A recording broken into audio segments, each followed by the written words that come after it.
international, is it? Anybody can use your platform. Yeah. And if is it like a voluntary service, should I say? Yeah, let's say this way. With your goodwill and your good time that you're going to do it, is it? Yeah. Okay.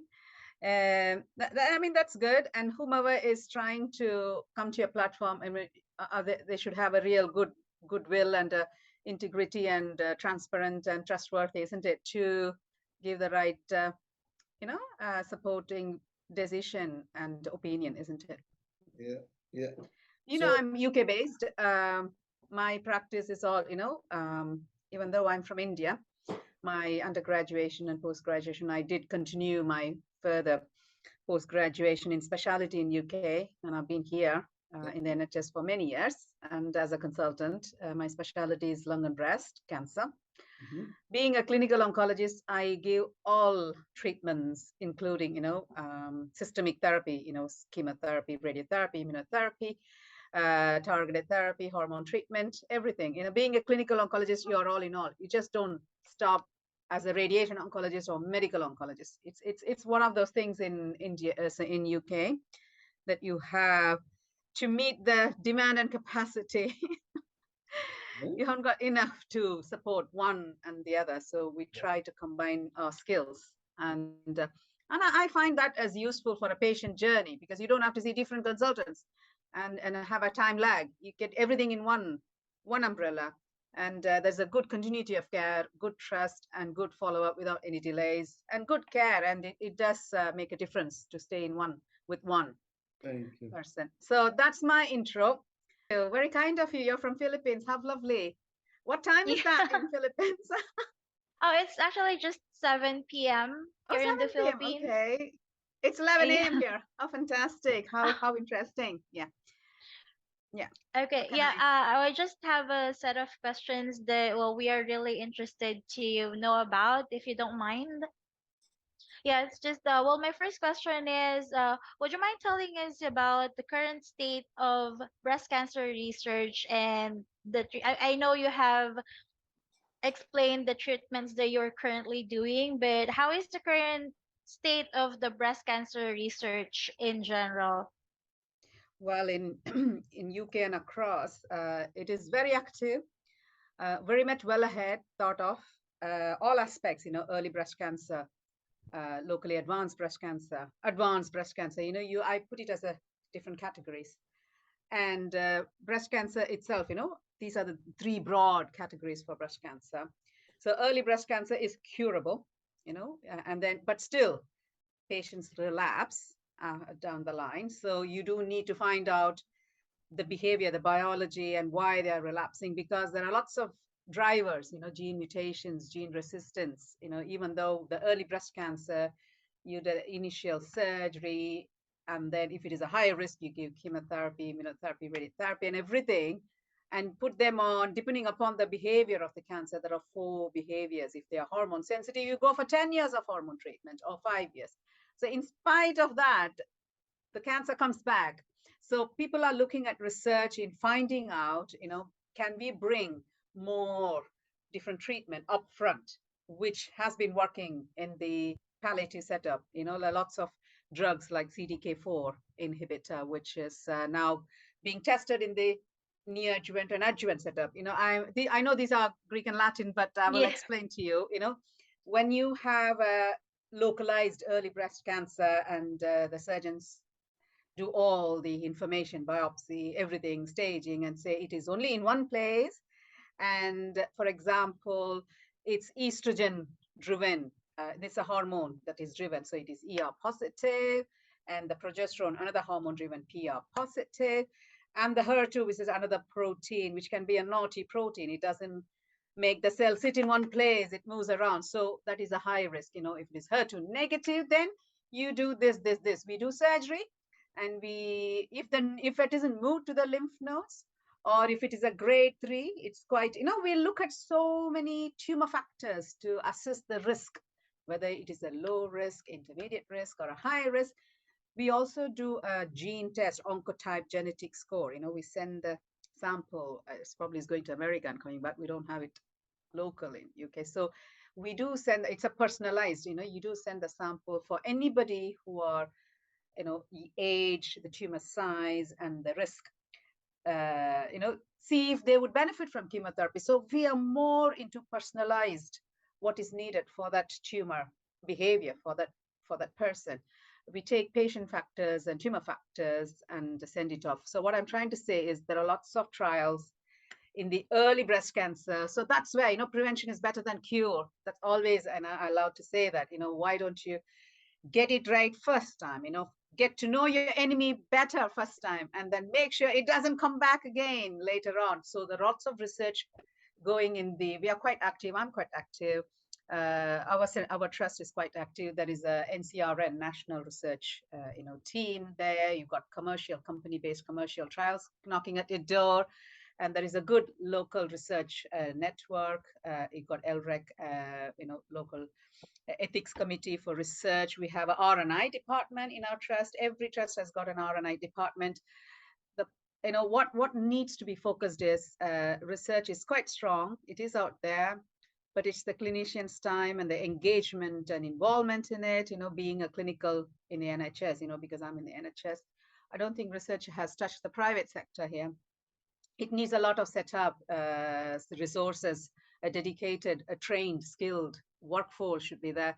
So there are lots to do. I think we need to pump in more workforce, more time dedicated, allocated to research, and there's way more to go with the existing NHS. You need everybody motivated to be involved so that every patient come across to every consultant should have the opportunity to talk about availability and access and participation.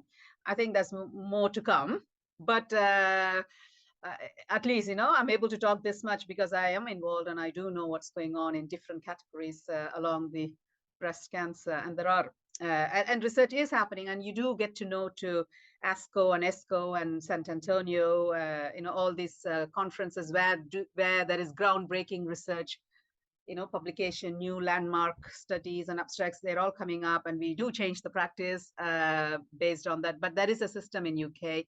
It has to go through NICE, National Institute Clinical Excellence, and there's a committee platform that it all cost benefit, because it's a central part.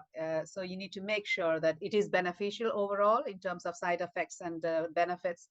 Evidence-based, we do practice evidence-based even in research. We do need research to practice an evidence-based medicine and oncology, don't we? So they're all interlinked. So I'm going to give a break too, so that you can let me direct where you want me to answer. Thank you. Well, actually, thank you so much for that explanation. That actually answers at least four of my next questions. So thank you so much, and I am really excited to ask more and seeing how your practice is very advanced. I mean, at least from our country, and it's very great to know that we can have access to these informations, right? And it's for a greater good, like what Mr. Kose wanted to achieve. This is the reason why we're trying to interview doctors or special doctors with specialties like you, so we can have access to this information. Well, my next question is, how do you approach discussing treatment options and prognosis with breast cancer patients? I mean, there are two pathways, diagnostic pathway and treatment pathway. For any breast cancer, there is a system called primary healthcare GP, general practitioner system in UK. So, and there is a 2-week rule for anybody who comes with symptoms, the lump or a discharge, or they're worried about breast pain, all the symptoms that the red flag symptoms, you just go through your GP. So that system is there. There is a generic system. Everybody has to register to a general practitioner. Oh, and, so it's all interlinked. So you're not missed in the community, in the society. Everyone has got a NHS number and a GP registration number. So you've got any problems, you just go there, and within 2 weeks you're seen in a one-stop clinic. Everything is done. If you're worried, the initial, what we call it as breast cancer triple assessment, you assess them straight away with mammogram, ultrasound scan, and biopsy, everything if you're worried. And then there is a target. You always have a target, that 32-day and 61-day target for diagnosis and treatment. So we try to get into it. So the time is important, isn't it? You avoid delays and everything gets done. And because it's everyone, it's not just private, it's a national. So everybody gets a fair chance. In a private, maybe you can shorten. In every exam, you get everything, but not everybody can afford to pay. So we do have a fair system in terms of 2-week rule, and they come in, they get diagnosed, and we all discuss in the multidisciplinary team meeting. We all a team, breast specialist team, where you get the radiologist, the pathologist, the oncologist, the surgeons, and the nurse specialist. We do have a breast cancer nurse specialist who forms a link between the surgeons and the oncologist, and provides support and psychological support or any support. They are a link to the patient. So the patient have the direct contact for the breast cancer nurse. So anything needs to gear up and speed up and put it into links and place, they help. And they also help how to cope up with the diagnosis in the community. Do you have a counseling center, or do you need to get the physical appliances, set it up, to support the image, the hair and other things, to support the organs, that. So there is a link, and then they come to the oncologist. They're all discussed. Make sure, yes, the histology is right. We see each other. There is a peer review, so it's not one person's decision. Lots of eyes and ears comes in to make sure that's the right decision. We cross-check, cross-cover. We give all the opinions. It's not just me. There are 4 oncologists or 5 oncologists like me. So even one does mistake or one misses, the other one picks up. So it is like a holistic approach, and then you get the diagnosis right. You see in the mammogram, everybody challenges. You need to question, are you right? Are you saying right? I'm not saying this. Can you explain?